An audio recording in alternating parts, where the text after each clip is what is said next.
पूरे भारत में भोले भंडारी यानी भगवान शिव के अनेकों मंदिर हैं, जिसमें से कुछ के बारे में तो हम सभी जानते हैं। लेकिन आज मैं आपको भगवान शिव के 5 ऐसे रहस्यमय मंदिरों के बारे में बताने जा रहा हूं, जिसके बारे में आपने शायद ही सुना होगा, जिनके बारे में आप जानकर हैरान हो जाएंगे। तो चलिए शुरू करते हैं। नमस्कार दर्शकों की स्वागत है। पहला मंदिर महेश्वर महादेव मंदिर। ये मंदिर अरब सागर के बीच तट पर स्थित है। 150 साल पहले खोजे गए इस मंदिर का उल्लेख महाशिव पुराण के रुद्र संहिता में मिलता है। इस मंदिर के शिवलिंग का आकार 4 फुट ऊंचा और 2 फुट के व्यास वाला है। स्तंभेश्वर महादेव का ये मंदिर सुबह और शाम दिन में 2 बार पल भर के लिए गायब हो जाता है और कुछ देर के बाद उसी जगह पर वापस भी आ जाता है, जिसका कारण अब अरब सागर में उठने वाले ज्वार और भाटा को बताया जाता है, जिस कारण श्रद्धालु मंदिर के शिवलिंग का दर्शन तभी कर सकते हैं जब समुद्र की लहरें पूरी तरह शांत हो। ज्वार के समय शिवलिंग पूरी तरह से जलमग्न हो जाता है। ये प्रक्रिया प्राचीन समय से ही चली आ रही है। यहाँ आने वाले सभी श्रद्धालुओं को एक खास पर्चे बांटे जाते हैं, जिनमें ज्वार भाटा आने का समय लिखा होता है। ऐसा इसलिए किया जाता है ताकि यहाँ आने वाले श्रद्धालुओं को परेशानी का सामना न करना पड़े। इसके अलावा इस मंदिर से एक पौराणिक कथा भी जुड़ी हुई है।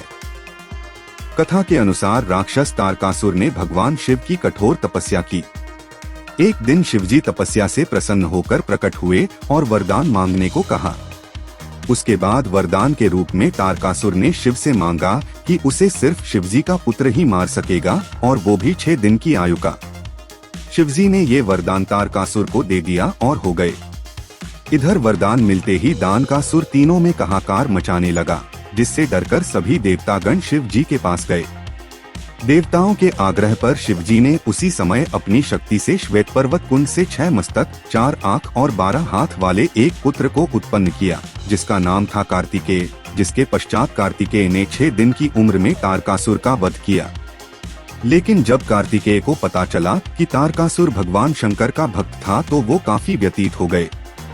फिर भगवान विष्णु ने कार्तिकेय से कहा, उस स्थान पर एक शिवालय बनवा दें, इससे उनका मन शांत होगा। भगवान कार्तिकेय ने ऐसा ही किया। फिर सभी देवताओं ने मिलकर वही सागर संगम तीर्थ पर विश्वनंदक स्तंभ की स्थापना की, जिसे आज स्तंभेश्वर तीर्थ के नाम से जाना जाता है। निष्कलंक महादेव यह मंदिर गुजरात के भावनगर में तट से 3 किलोमीटर अंदर अरब सागर में स्थित है। रोज अरब सागर की लहरें यहाँ के शिवलिंगों का जलाभिषेक करती है। लोग पैदल चलकर ही इस मंदिर में दर्शन करने आते हैं। इसके लिए उन्हें ज्वार उतरने का इंतजार करना पड़ता है। ज्वार के समय सिर्फ मंदिर का खंभा और पताका ही नजर आता है, जिसे देखकर ये अंदाजा भी नहीं लगाया जा सकता कि समुद्र में पानी के नीचे भगवान महादेव का प्राचीन मंदिर भी है। ये मंदिर महाभारत कालीन बताई जाती है। ऐसा माना जाता है कि महाभारत युद्ध में पांडवों ने कौरवों का वध कर युद्ध जीता था, पर युद्ध समाप्ति के बाद पांडवों को ज्ञात हुआ कि उसने अपने ही सगे संबंधियों की हत्या कर महापाप किया है। इस महापाप से छुटकारा पाने के लिए पांडव भगवान श्री कृष्ण के पास गए, जहां श्री कृष्ण ने पांडवों को पाप से मुक्ति के लिए एक कला ध्वजा और एक काली गाय सौंपी और पांडवों को गाय का अनुसरण करने को कहा, और कहा कि जब गाय और धवजी का रंग काले से सफेद हो जाए तो समझ लेना कि तुम सबको पाप से मुक्ति मिल गई है। साथ ही श्री कृष्ण ने पांडवों से ये भी कहा कि जिस जगह ये चमत्कार होगा वहीं पर तुम भगवान शिव की तपस्या भी करना। पांचों भाई भगवान श्री कृष्ण के कहे अनुसार काली ध्वजा हाथ में लिए काली गाय पीछे पीछे चलने लगे।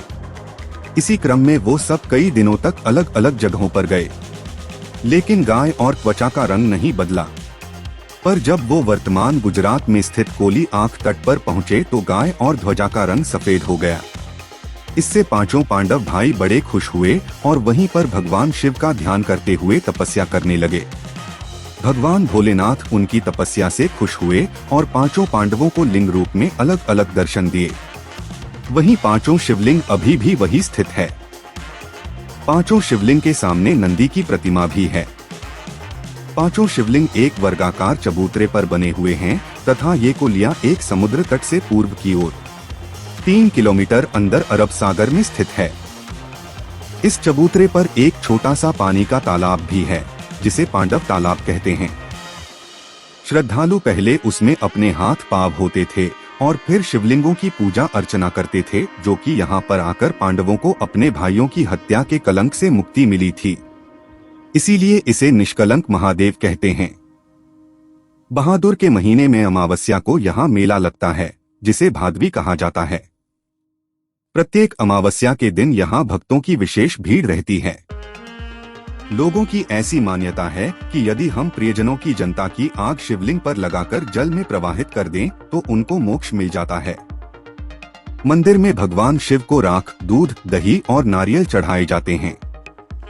सालाना प्रमुख मेला भादवी भावनगर के महाराजा के वंशज के द्वारा मंदिर की पताका फहराने से शुरू होता है और फिर यही पताका मंदिर पर अगले 1 साल तक फहराती है। तीसरा अचलेश्वर महादेव मंदिर। अचलेश्वर महादेव मंदिर नाम से भारत में महादेव के कई मंदिर हैं, लेकिन राजस्थान के धौलपुर में स्थित अचलेश्वर महादेव मंदिर बाकी सभी मंदिरों से अलग है। ये मंदिर राजस्थान और मध्य प्रदेश की सीमा पर स्थित है, जो चंबल और बीहड़ों के लिए प्रसिद्ध है। भगवान अचलेश्वर महादेव का ये मंदिर इन्हें दुर्गम बीहड़ों के बीच स्थित है। इस मंदिर का शिवलिंग जो दिन में 3 बार रंग बदलता है। सुबह में शिवलिंग का रंग लाल होता है, दोपहर में केसरिया और जैसे जैसे शाम होती है, शिवलिंग का रंग सांवला हो जाता है। इन रंगों के बदलाव के रहस्य को कोई नहीं जानता। अचलेश्वर महादेव का ये मंदिर भी काफी प्राचीन है, जो कि मंदिर का ये इलाका डाकुओं के लिए काफी प्रसिद्ध था, जिस वजह से यहाँ कम श्रद्धालु आते थे। साथ ही यहाँ तक पहुँचने का रास्ता बहुत ही पथरीला और उबड़ खाबड़ था। बट जैसे जैसे भगवान के बारे में लोग जानने लगे, यहाँ पर भक्तों की भीड़ जुटने लगी। इस शिवलिंग की एक और अनोखी बात ये भी है कि इस शिवलिंग के छोर का आज तक पता नहीं चला है। कहते हैं बहुत समय पहले एक बार भक्तों ने शिवलिंग की गहराई को जानने के लिए इसकी खुदाई की, पर काफी गहराई तक खोदने के बाद भी इसके छोर का पता नहीं चला। अंत में भक्तों ने इसे भगवान का चमत्कार मानते हुए खुदाई बंद कर दी। भक्तों का मानना है कि भगवान अचलेश्वर महादेव भक्तों की सभी मनोकामनाओं को पूरा करते हैं। लक्ष्मणेश्वर महादेव बनते हैं। ऐसा माना जाता है कि इस मंदिर की स्थापना भगवान राम ने खड़ और दूषण के वध के पश्चात अपने भाई लक्ष्मण के कहने पर की थी। लक्ष्मीश्वर महादेव मंदिर के गर्भगृह में एक शिवलिंग है, जिसकी स्थापना स्वयं लक्ष्मण ने की थी। इस शिवलिंग में 1 लाख क्षेत्र है, इसीलिए इसे लक्षलिंग भी कहा जाता है। इस लाख चित्रों में से एक चित्र ऐसा भी है जो कि पातालगामी है, क्योंकि उसमें जितना भी जल डालो वो सब उसमें समा जाता है। लेकिन एक छिद्र अक्षय कुंड है, क्योंकि उसमें जल हमेशा ही भरा रहता है। लक्ष्य लिंग पर चढ़ाया गया जल मंदिर के पीछे कुंड में भी चले जाने की मान्यता है, क्योंकि कुंड कभी सूखता नहीं। लक्ष्यलिंग जमीन से करीब 30 फीट ऊपर है और इसे स्वयंभू लिंग भी माना जाता है। और 5वां बिजली महादेव मंदिर भगवान शिव के अनोखे अद्भुत मंदिरों में से एक है। हिमाचल प्रदेश के कुल्लू में स्थित बिजली महादेव मंदिर। कुल्लू का पूरा इतिहास बिजली से जुड़ा हुआ है। कुल्लू शहर में व्यास और पार्वती नदी के संगम के पास एक ऊंचे पर्वत पर बिजली महादेव का प्राचीन मंदिर है। पूरी कुल्लू घाटी में ऐसी मान्यता है कि ये घाटी ही एक विशालकाय सांप के रूप में है।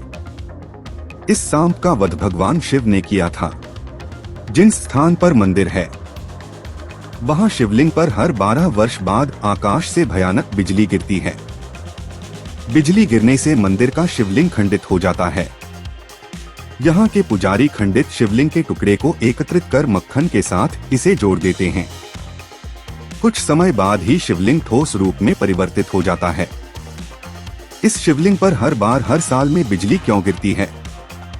इसके लिए आए बटन पर क्लिक कर हमारा वीडियो बिजली महादेव मंदिर में देखिए। तो दर्शकों, ये थी भगवान शिव के 5 रहस्यमय मंदिर की कहानी।